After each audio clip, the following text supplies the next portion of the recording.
Kepi's work that's important here, Claudia, is that this has never really been studied in the history of humankind before, this question of the will of the human being. Yeah, being inverted. All that is being inverted. Yeah, and so there's a sort of a, on our website we have these 3 drops into a huge lake of water on the website. It's the image that we're using for our show, these drops of consciousness, of spirituality, to try to bring consciousness to this aspect of human beings.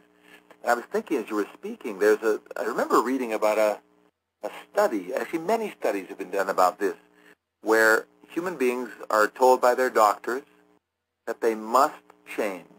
They must change their lifestyle.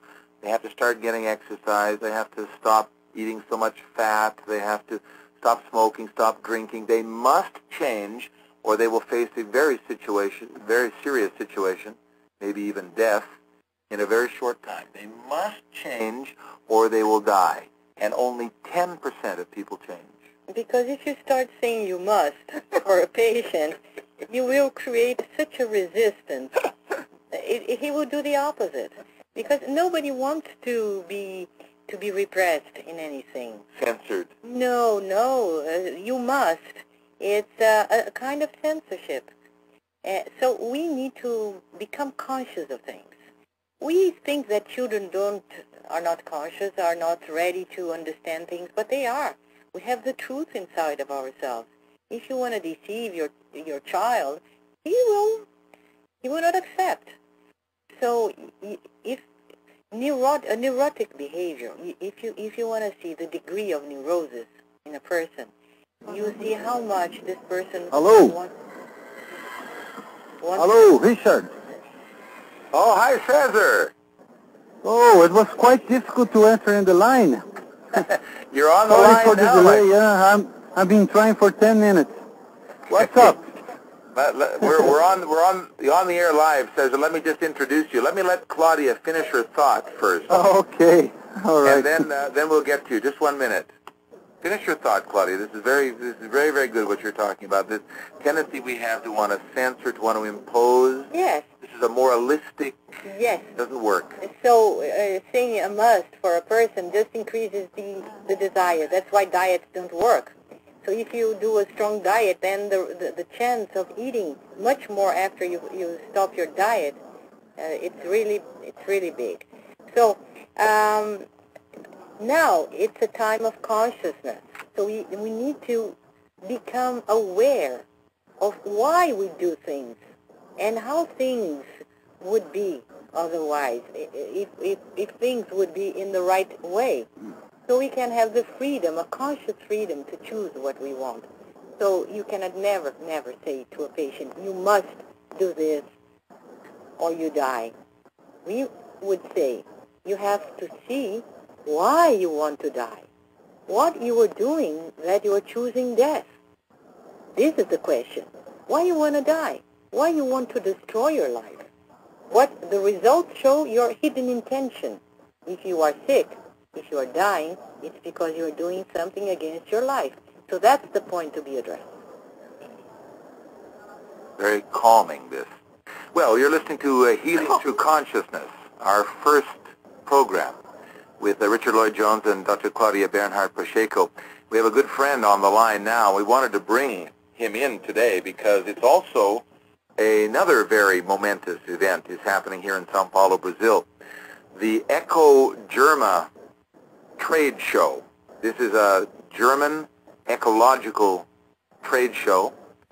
And Cesar Sauce, one of our great dear friends, is there with the Kepi motor. And this is a rather extraordinary invention, actually, that captures the energy of the universe. This is technology that Tesla was working on, many people have been working on for the last 100 years, and nobody has really managed, to my knowledge, to be able to capture this.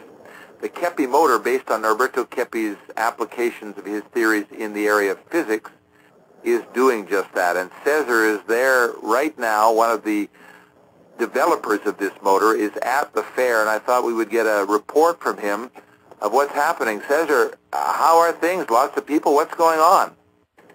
Yeah, hello, Richard. Hello, everybody. Well, here at the exhibition, there are a lot of stands and many presentations, and our presentation seems to be one of the most interesting because we are really presenting something revolutionary, and both Germans and Brazilian entrepreneurs, they are considering it extremely interesting, extremely, how to say, original, because it's not like anything else you can see in a market. So we are presenting one regular motor, a conventional motor, and comparing its performance to the Kepi motor doing the same mechanical work. And this is being fantastic because when the people see we can make the same mechanical work as a conventional motor with a Kepi motor as saving about 90% of energy, they get really enthusiastic about that. They start to figure out what this could mean for the world if we use these motors in cars, in airplanes, in industries, pumps, whatever, even generators, you see. And so this is causing quite a lot of talk here. Many people have visited our stands. They are taking books.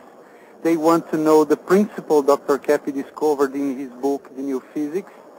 And this has been simply fantastic, Richard. Simply fantastic. Cesar, you're saying that they're getting excited. I get excited about this, and I don't know very much about technology, but I'll tell you, the idea that you can drive a fan or any kind of apparatus at the same torque using 90% less energy is exciting for all of us. What's the basic principle of Kepi's work you think that would be interesting for our listeners to know? Because Dr. Kepi's work is very expansive, and in this area of physics, what is the one or two principles that are sort of key for people to understand at a basic level? The greatest discovery of Dr. Kepi was when he discovered that physics was inverted. Dr. Kepi discovered the phenomenon called inversion. And this inversion is behind all theories in the world, and also in physics. And so by applying his discovery in physics, he disinverted physics. And what is the basic inversion of physics? Physics believes that energy comes from matter. So if you want to have energy, you think about coal, you think about uranium, plutonium, you think about gas, you think about wood, you think about material elements. And because of this thought, this inverted thought, we are depleting our material world. We're destroying the world. That's the consequence we are seeing today. So in this new physics, Dr. Kepi proposes that we should capture energy from space because space itself is energy. So for the first time, we are developing a technology that can tap into this energy of vacuum, energy of space. So imagine this, a world that could run taking energy from space and not from material elements. From one moment to the other, we would save the planet. Have you imagined that, Richard? This is the greatest discovery of Dr. Kepi. It's feasible. We can put this in terms of technology. And that's exactly what the Kepi motor does. It takes energy from the space. Most of it comes from the space. It uses a little battery just to give a start and to continue to supply a little impulse for the motor. And then the rest the motor takes from space and delivers the same mechanical work as any other conventional motor, but with much less consumption. This is simply great. The principle is in the very beginning, and it can be much more developed yet. And I'm pretty sure in the next months or years that are coming, with the proper investments, we can apply this motor for any kind of apparatus, any kind of machine in the world. I'm pretty sure of that. Yeah, Cesar, I think Claudia said at the beginning of the program that human beings don't have a way out anymore. We're on a dead end. If we continue the way we are, obviously physically on our planet taking our resources, but even psychologically, politically, economically, if we continue the way we have been, we will destroy everything about us. So we don't have an option. We need to be understanding this science of Dr. Kepi's in terms of physics so that we can create